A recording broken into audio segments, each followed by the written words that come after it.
জয় যিশু। প্রথম পাঠ, যাত্রা পুস্তক 19 অধ্যায় 2 থেকে 6তম পদ। আমার কাছে তোমরা হবে এক যাজকীয় রাজবংশ, এক পবিত্র জাতি। মিশর দেশ ছেড়ে বেরিয়ে আসার পর তৃতীয় অমাবস্যার দিনে ইসরায়েলীয়রা সিনাই মরুভূমিতে এসে হাজির হলো। রেফিদিম থেকে যাত্রা করে তারা সিনাই মরুভূমিতে এসে মরুভূমিতেই শিবির বসালো।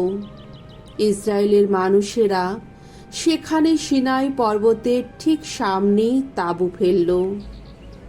মসি পর্বতে উঠে ঈশ্বরের কাছে গেলেন। ভগবান পর্বতের ওপর থেকে তাকে ডাক দিয়ে বললেন, যাকব বংশের মানুষদের তুমি এই কথা বলবে, ইসরায়েলীয়দের কাছে এই কথা ঘোষণা করবে, মিশরীয়দের আমি যে কি দশা করেছি তা তোমরা নিজেরাই তো দেখেছ, আর এও দেখেছ কিভাবে যেন ঈগলের ডানায় আমি এতদিন তোমাদের বহন করেছি, আর আজ এখানে নিয়ে এসেছি আমার কাছে।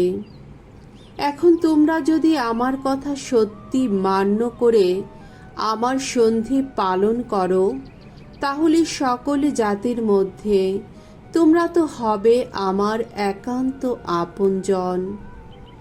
আসলে সমগ্র পৃথিবী তো আমার, কিন্তু এই তোমরা আমার কাছে তোমরা তো হবে এক যাজকীয় রাজবংশ, এক পবিত্র জাতি। তুমি এখন এই সব কথা ইসরায়েলীয়দের শোনাও। প্রভুর বাণী। ঈশ্বরকে ধন্যবাদ।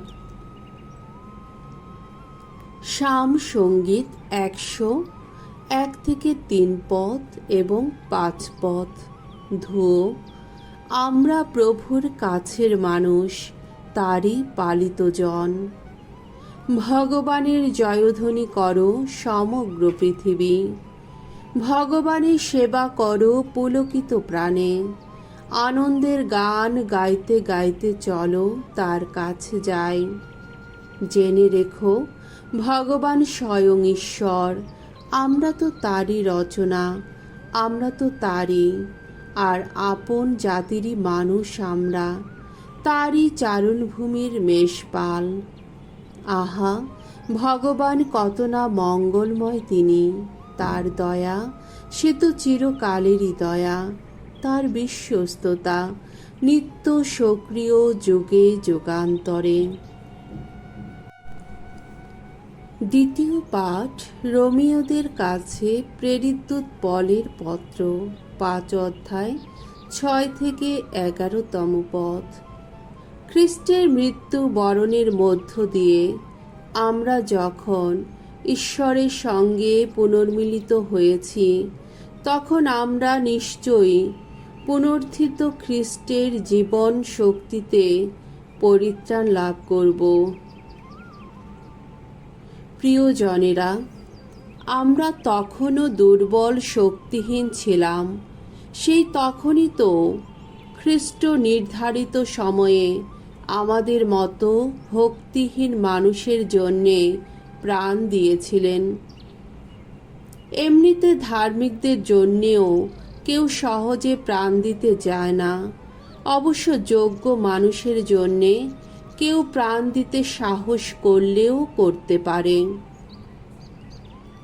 ঈশ্বর কিন্তু আমাদের প্রতি তার ভালোবাসা এতেই প্রমাণ করেছেন যে আমরা যখন পাপী ছিলাম, তখনই খ্রিস্ট আমাদের জন্যে প্রাণ দিয়েছিলেন।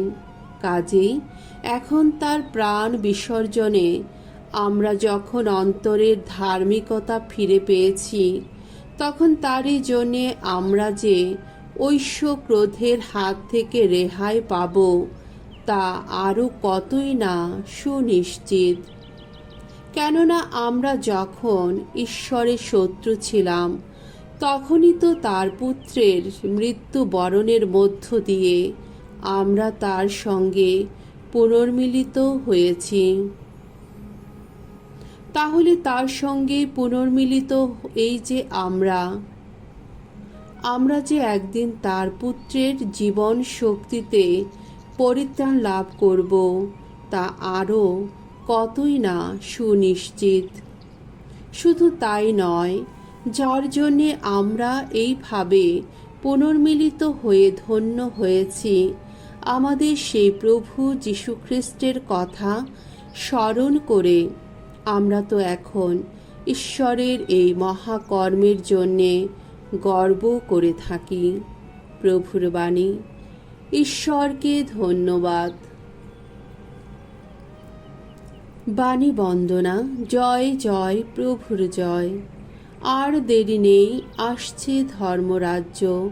তোমরা এখন বিশ্বাস করো মঙ্গল সমাচার। জয় জয় প্রভুর জয়।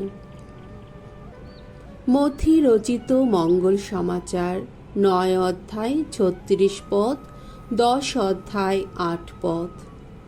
যিশু তার 12 জন শিষ্যকে তার দূত হিসাবে ঐশ্ব রাজ্যের বাণী প্রচার করতে পাঠালেন।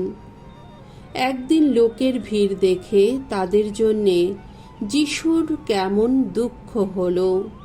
ক্লিষ্ট অবসন্ন তারা, যেন পালকবিহীন মেষেরই মতো। তিনি তখন তার শিষ্যদের বললেন, ফসল তো প্রচুর, কিন্তু কাজ করার লোক অল্পই। তাই ফসলের মালিককে মিনতি জানাও, তিনি যেন তার শস্য খেতে কাজ করার লোক পাঠিয়ে দেন। একদিন যিশু তার সেই 12 জন শিষ্যকে কাছে ডাকলেন। তাদের তিনি দিলেন অপবিত্র যত বিদেহী আত্মাকে তাড়িয়ে দেওয়ার ক্ষমতা, আর মানুষের যত রোগ, যত ব্যাধি সারিয়ে তোলারও ক্ষমতা। সেই 12 জন প্রেরিতদূতদের নাম এই। প্রথম, সিমন, যাকে পিতরও বলা হয়, আর তার ভাই আন্দ্রিয়, জেবেদের ছেলে যাকব আর যাকবের ভাই যোহন, ফিলিপ আর বার্থলোমেও, থমাস আর করগ্রাহক মথি, আলফের ছেলে যাকব আর থাদেও, উগ্র ধর্মাস সিমন আর সেই জুদা ইস্কারিওত, যিনি পরে যিশুকে শত্রুর হাতে তুলে দিয়েছিলেন। এই 12 জনকে যিশু তার দূত হিসাবে প্রেরণ করলেন। তাদের তিনি এই নির্দেশ দিলেন, তোমরা এখন বিজাতীয়দের কোনো এলাকার দিকে যেও না, সামারীয়দের কোনো শহরেও প্রবেশ করো না, বরং ইসরায়েল বংশের হারানো মেষগুলির কাছেই তোমরা যাও। পথে যেতে যেতে তোমরা এই বাণী সকলকে শোনাও যে স্বর্গ রাজ্য এখন খুব কাছেই। পীড়িত মানুষকে সারিয়ে তোলো তোমরা, মৃত মানুষকে বাঁচিয়ে তোলো, কুষ্ঠ রোগীকে নিরাময় করো, যত অপদূতকে তাড়িয়ে দাও। বিনামূল্যে যা পেয়েছ, বিনামূল্যেই তা দিয়ে যাও। প্রভুর মঙ্গলময় বাণী। খ্রিস্ট প্রভু তোমার প্রশংসা হোক।